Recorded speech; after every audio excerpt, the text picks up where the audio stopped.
Paano ka? Pwede ba akong pumasok? Pinagpipistahan na ako ng mga tao dito sa labas. Alanganin man, pinapasok niya ito. At kagad ding inasisa ni Lucas ang lugar ng dalaga.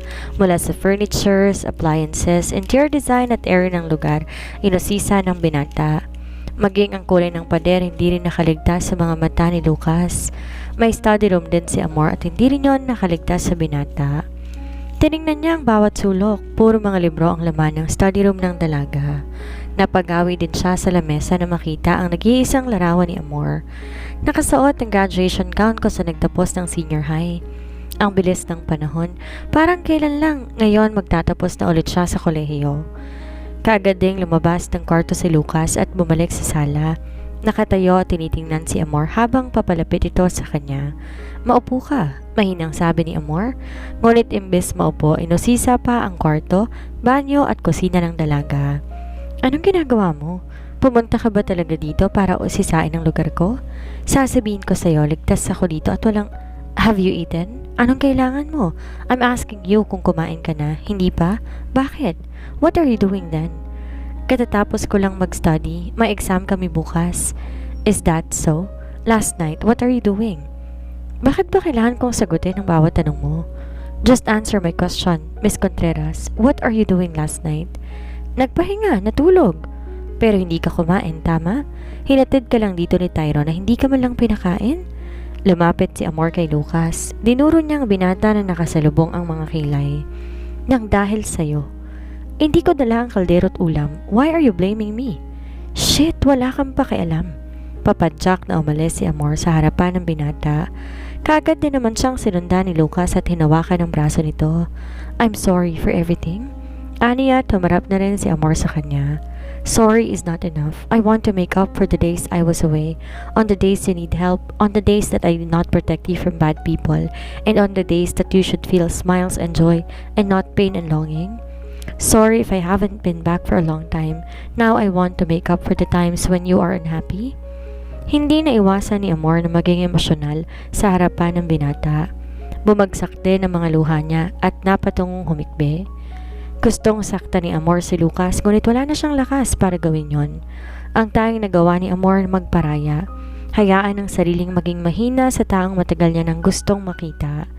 Hinayaan niya ang kanyang sariling yakapin siya ni Lucas at doon humagulhol ng humagulhol sa dibdib ng binata. Alam mo ba yung pinakamasakit? Tipong gusto kong magsumbong sa'yo kaso hindi kita mahagilap kasi napakaabala mong tao. Ang hirap mong abutin, kaya kinalimutan na lang kita kahit alam ko sa aking sarili na ang hirap gawin yon. Ang sama-sama mo. Humigpit ang pagkakayakap ni Lucas kay Amor. Ginawaran ng halik sa gilid ng ulo at tinaplos ang likuran ng dalaga. Walang salita. Walang may naisaboses si Lucas kundi iparamdam kay Amor na nandyan na siya at hindi niya iiwan ito. At kung babalik man, sisiguraduhin niya, isasama niya ito at hindi pababayaan. I want your hands on me. I want your eyes on me. I want your lips on me. I want all of you. Wika ni Lucas sa dalaga. Kumalas ng yakap si Amor sa kanya at inangat ni Lucas ang mukha ng dalaga at tinalikan niya ito sa labi. I miss you so much. Ani at di na pinakawala ng dalaga. How's your study? Good. Academics? Fine. Socialize? Not bad. Boyfriend? Not interested. You say that you're not interested in me. Is that so? I didn't say I am not interested to you. Huminto sa ginagawa si Lucas nang di man lang pinag-isipan ni Amor ang bawat tanong ni Lucas sa kanya. Yumuko si Lucas upang makita ang mukha ng dalaga na nakatungo sa pinggan nito sa kanyang harapan. Gamit ang mahahabang hintuturo, inangat ni Lucas ang baba ng dalaga at walang sabing hinalikan niya to sa labi. Namula ang mga pisngi ni Amor nang umiti si Lucas. Amor, gusto kong makipag-ayos sa iyo ng tama. Pwede bang mag-usap tayo ng masinsinan? Ano pa ba ang pag-uusapan? Sa totoo lang, alam ko naman lahat eh. Ikaw talaga yung hinihintay ko na magsabi sa akin ng totoo. Bakit mo nagawa yon? At bakit inabot talaga na 5 taon?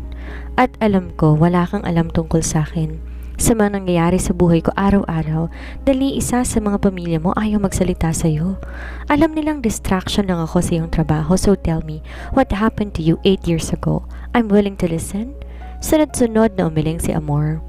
Tipid siyang ngumiti nang maupo si Lucas sa bakanting silya sa harapan ng hapag. Dinner, kumain ka ng marami dahil nangangayayat ka? Resulta to kahapon na ginawa mo. Straightforward ka talagang magsalita. Hindi ka na katulad noon. People change dahil na rin sa mga taong nasa paligid nito. Hindi nakapagsalita si Lucas, imbes nagkapunan na lang ang dalawa hanggang sa matapos sila. Nasa sala si Lucas at titingin-tingin sa mga litrato ni Amor na nakadisplay lang sa bawat sulok ng sala. Magkape ka muna bago ka umalis? Bumalik si Lucas sa sofa at naupo. Napatingin kay Amor na nakapantulog na ng suot. Paaalisin mo ko? Maliit ang space ko, doon ka sa bahay mo. Pinapalayas mo talaga ako, Sir Lucas. Lucas, okay ka na? Bawal ang bisita sa apartment ko. Mga estudyante lahat na nakatenant dito kaya walang rason na dumito ka. Mahigpit ang owner ng gusaling ito. Bumalik ka sa bahay ko, doon ka ulit. Nandito na ako, hindi mo na kailangan pang tumira sa apartment na to. Sunod-sunod na umiling si Amor. Binili na to ni Tito Evo sa akin. Regalo niya nung unang araw ko sa kolehiyo. My dad? Tumango si Amor. Why did he buy such a cheap apartment when he can afford the whole house for you? Request ko, wag kang ano dyan. Bakit niya ako bibili ng mamahaling bahay? Hindi niya naman ako legal na anak.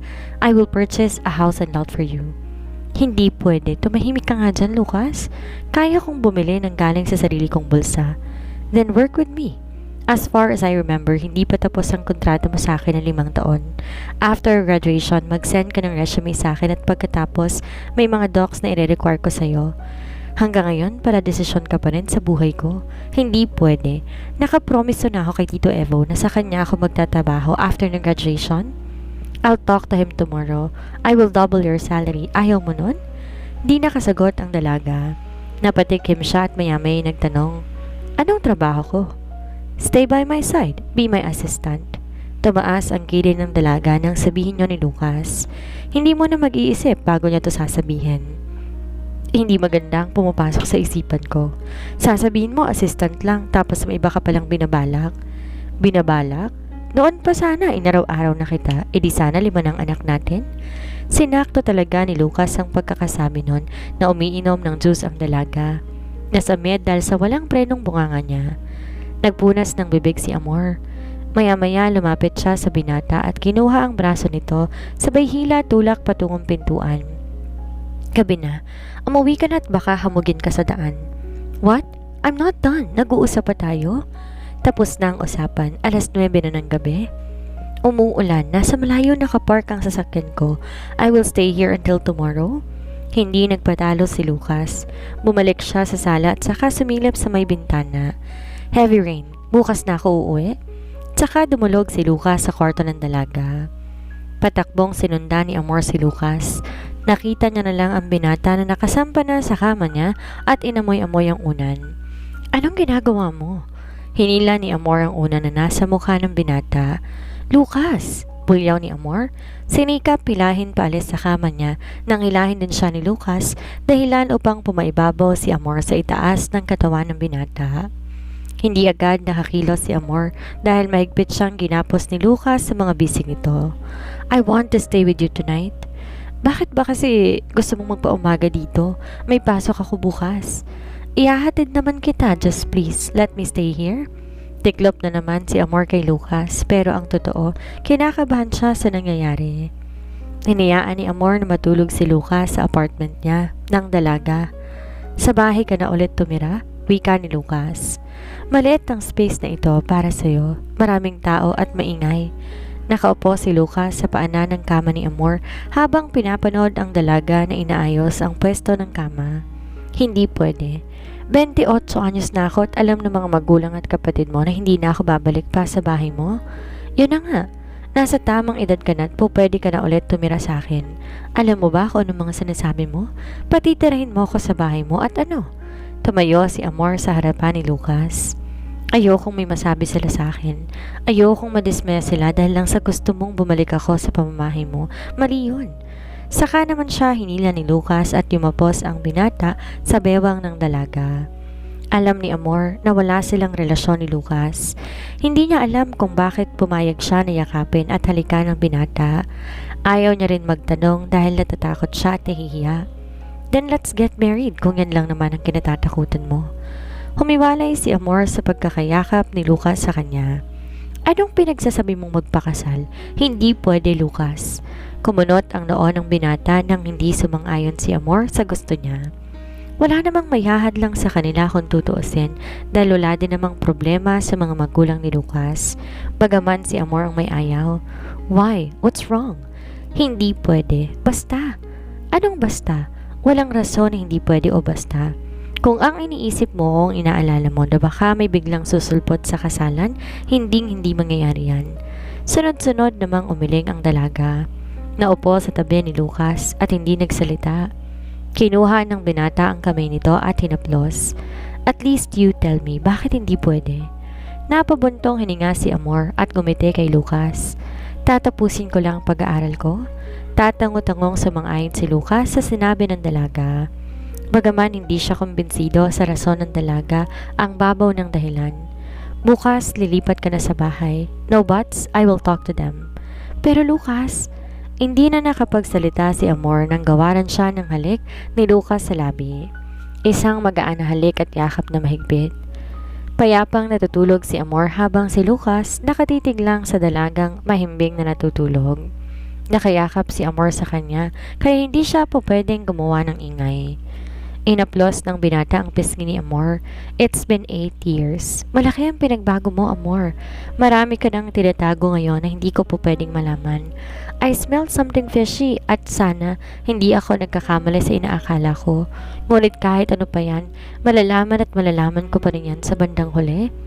Hinalika ni Lucas ang noo ng dalaga. Isa lang ang sinisigurado ko ngayon. Magiging akin ka at hindi ka makukuha ng iba. As long as nandito ako, hindi ako aalis sa tabi mo. Ibabalik kita sa bahay kung saan tayo nagkaroon ng magandang alaala.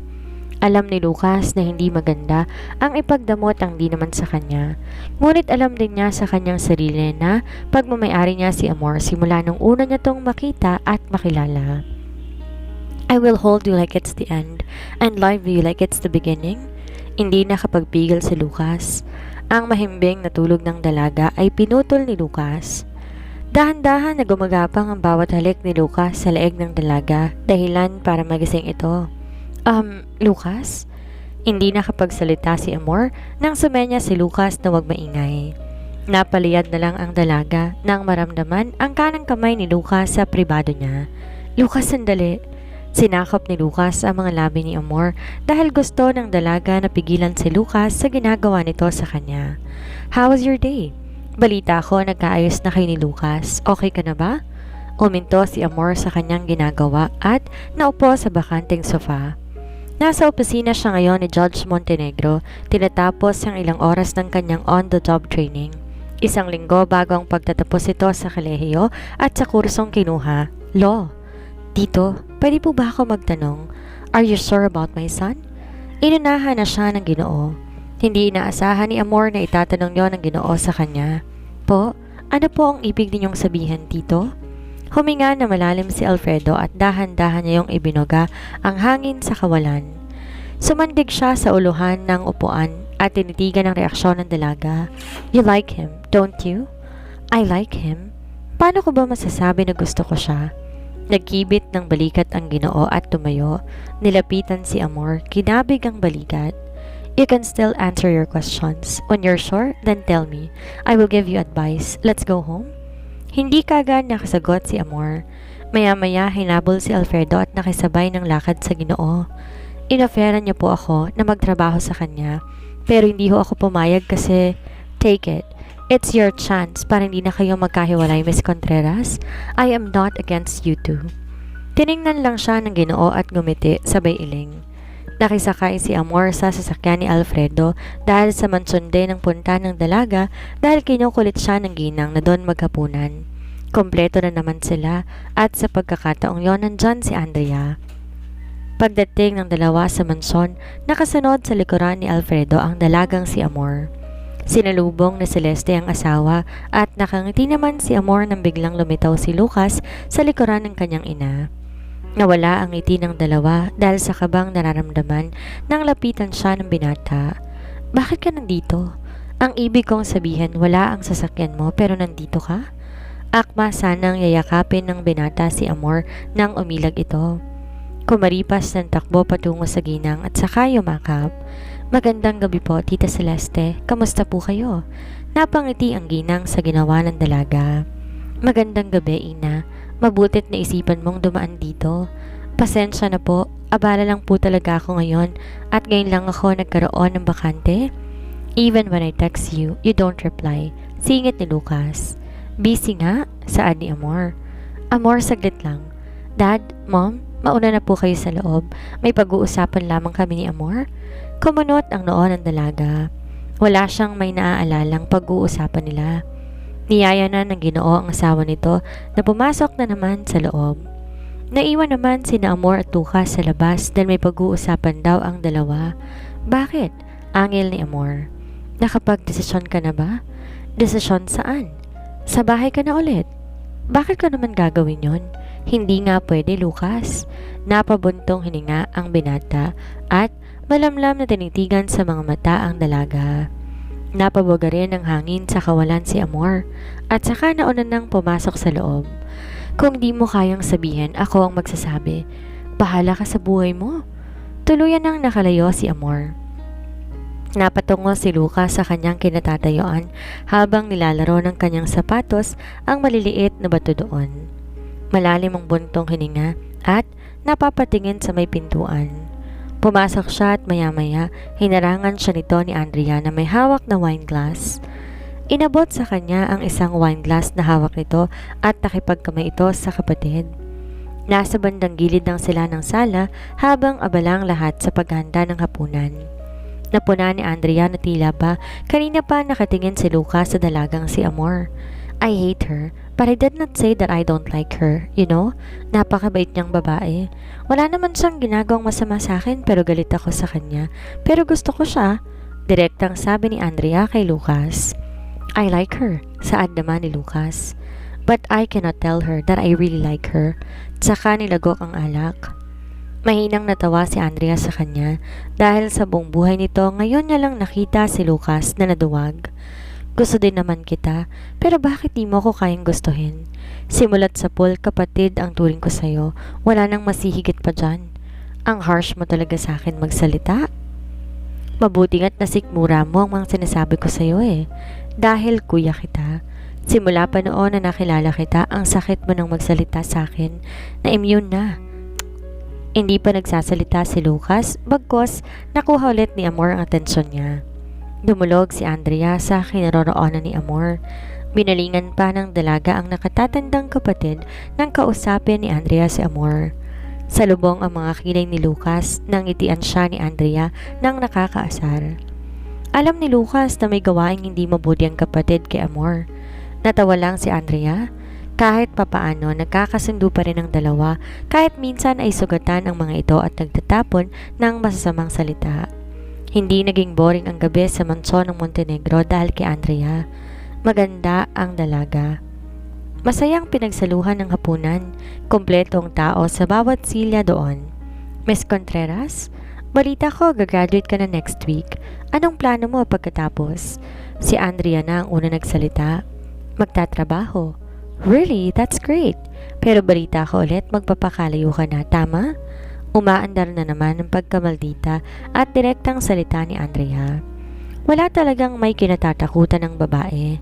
Andrea, saway ni Tyrone sa kanya. Huwag mong simulan. Masama ang tingin nito sa kapatid. What?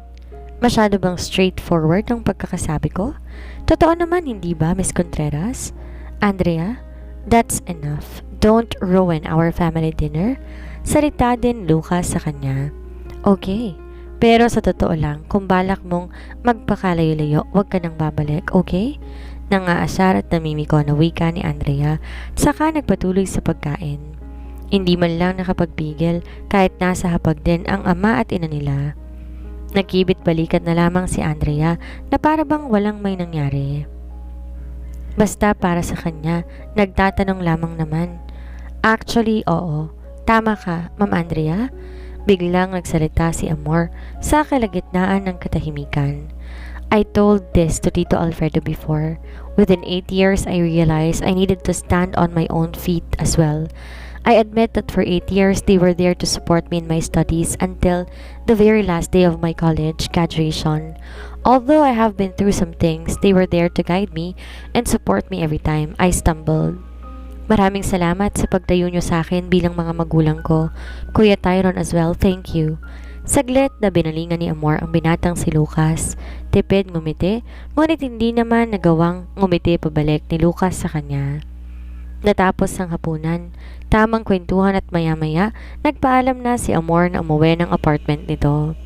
Si Tyron ang unang nagsuhestyon ay atid ng dalaga, ngunit dahil nandyan na nakatatandang kapatid, di na nakipagtalo dahil alam niyang hindi rin siya mananalo dito. Ako lang maghahatid sa kanya, wika ni Lucas, tsaka ay sinukbit ang sling bag ni Amor sa balikat. Mom, Dad, I'll drive her home. Let's go, Amor. Nauna nang lumabas ng mansyon si Lucas.